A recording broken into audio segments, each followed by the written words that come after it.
Assalamualaikum warahmatullahi taala wabarakatuh. Kami dari kelompok 8 mata kuliah Psikologi Pendidikan akan menjelaskan materi tentang konsep dan teori belajar yang beranggotakan 3 orang dan saya sendiri, Yaya Juwaria, dan rekan saya ada Dio Muhammad Ridwan dan Aditya Subagja. Di sini saya akan memaparkan materi tentang pengertian belajar. Belajar merupakan tindakan dan perilaku siswa yang kompleks. Sebagai tindakan, maka belajar hanya dialami oleh siswa sendiri. Siswa adalah penentu terjadinya atau tidak terjadinya proses belajar. Proses belajar terjadi berkat siswa mempelajari sesuatu yang ada di lingkungan sekitar. Lingkungan yang dipelajari oleh siswa berupa keadaan alam, benda-benda, atau hal-hal yang dijadikan bahan belajar. Tindakan belajar dari suatu hal tersebut nampak sebagai perilaku belajar yang tampak dari luar. Pengertian dari belajar sangat beragam. Banyak dari para ahli mengartikan secara berbeda-beda definisi belajar. Di bawah ini akan dikemukakan pandangan beberapa ahli. Yang pertama, C.T. Morgan dalam Introduction to Psychology 1961 merumuskan belajar sebagai suatu perubahan yang relatif menetap dalam tingkah laku sebagai akibat atau hasil dari pengalaman yang lalu. Yang kedua, Crow and Crow 1958 menyatakan bahwa belajar adalah memperoleh kebiasaan-kebiasaan, pengetahuan, dan sikap dan dapat memuaskan minat individu untuk mencapai tujuan. Yang ketiga ada Heisman 1978 menjelaskan belajar ialah perubahan yang terjadi pada organisme disebabkan pengalaman tersebut yang bisa memperoleh tingkah laku organisme tersebut. Faktor-faktor yang mempengaruhi belajar. Manusia memiliki kekuatan internal dan eksternal. Faktor internal disebut juga dengan faktor psikologis, sedangkan faktor eksternal disebut juga sebagai faktor sosiologis. Muhyiddin Shah menyebutkan terdapat faktor yang mempengaruhi belajar peserta didik, yaitu faktor internal dan eksternal. Faktor internal yaitu faktor-faktor yang dapat mempengaruhi belajar yang berasal dari peserta didik. Faktor internal meliputi 2 aspek, yaitu fisiologi dan psikologis. Fisiologi adalah faktor yang meliputi kondisi jasmania secara umum dan kondisi panca indera, sedangkan psikologis meliputi faktor kecerdasan, bakat, minat, aktivitas, emosi, motivasi, dan kemampuan kognitif. Faktor eksternal adalah faktor yang berasal dari luar peserta didik yang mempengaruhi proses dan hasil belajar. Faktor-faktor ini meliputi lingkungan sosial dan lingkungan non-sosial. Lingkungan sosial yang dimaksud adalah manusia dalam lingkungan sosial yang mempengaruhi belajar peserta didik ini dapat dibedakan menjadi 3, yaitu keluarga, guru, teman, dan masyarakat. Lingkungan non-sosial di sekolah mencakup kondisi dan materi fisik seperti rumah, sekolah, peralatan, atau perlengkapan di sekolah dan alam.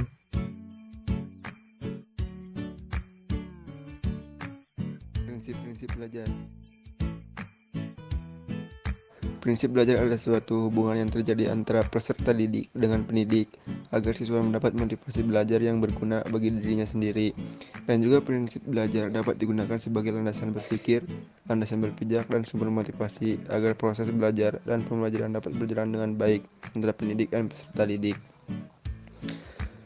Prinsip-prinsip belajar yang terkait dengan proses belajar berikut adalah contoh prinsip-prinsipnya.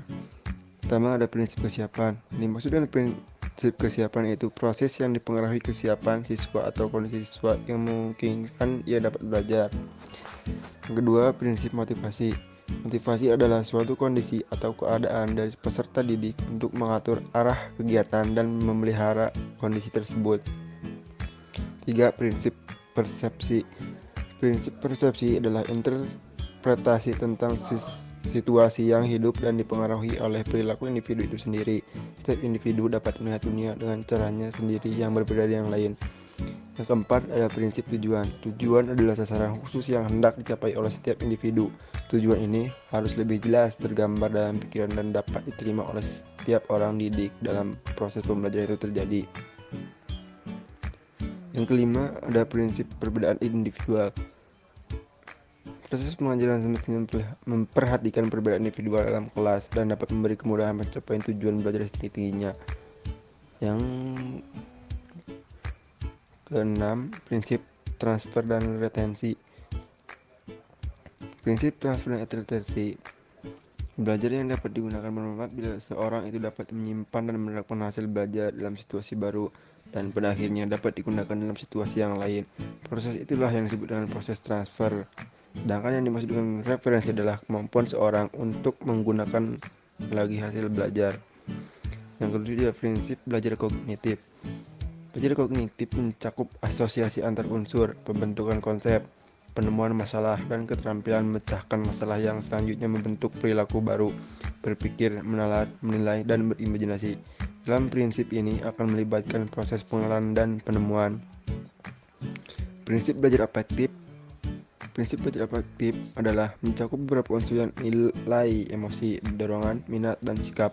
Prinsip belajar afektif, seorang akan menemukan bagaimana ia menghubungkan dirinya dengan pengalaman baru. Prinsip belajar evaluasi.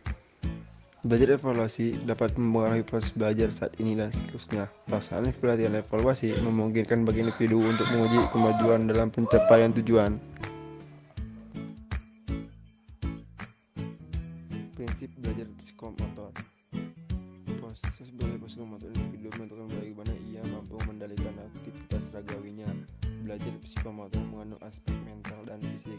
Secara umum, prinsip-prinsip belajar berkaitan dengan perhatian dan motivasi, aktivitas langsung atau pengalaman pengulangan, tantangan balikan dan penguatan, law of effect, perbedaan individual.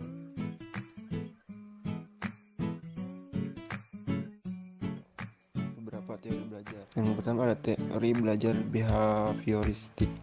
Gigi dan Berliner adalah dua orang yang membuat teori behavioristik. Teori ini berisi tentang perubahan tingkah laku yang terjadi karena pengalaman belajar.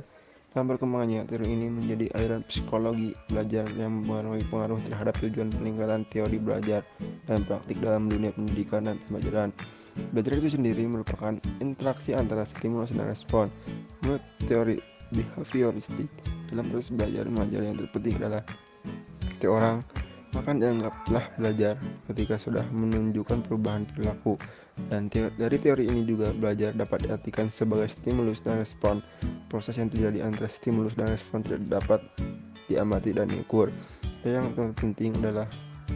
yang terpenting dan perlu diperhatikan adalah perilaku dari stimulus dan respon. Kedua, teori belajar kognitif. Seorang psikolog Swiss yaitu Jean Piaget mengembangkan teori kognitif. Berkat teori kognitif, Piaget melihat perkembangan psikologi yang berpengaruh terhadap perkembangan konsep kecerdasan. Teori kognitif berbicara tentang manusia membangun kemampuan kognitifnya dan dengan memotivasi yang dilakukan oleh diri sendiri terhadap lingkungannya. Inti dari konsep teori ini adalah bagaimana munculnya dan diperolehnya skema atau rencana manusia dalam persepsikan lingkungan.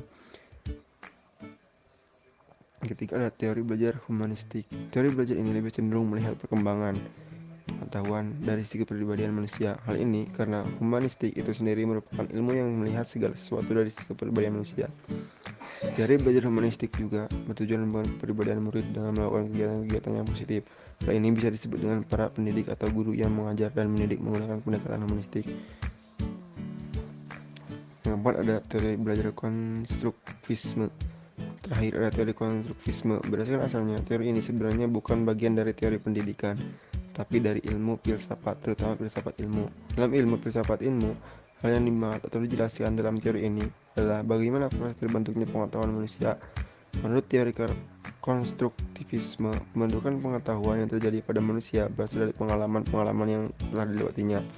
Teori ini terus berkembang seiring berjalannya waktu. Dalam perkembangannya, teori ini menerima pengaruh dari ilmu psikologi, khususnya psikologi kognitif. Sekian penjelasan dari saya, kurang lebihnya mohon maaf. Wassalamualaikum warahmatullahi wabarakatuh.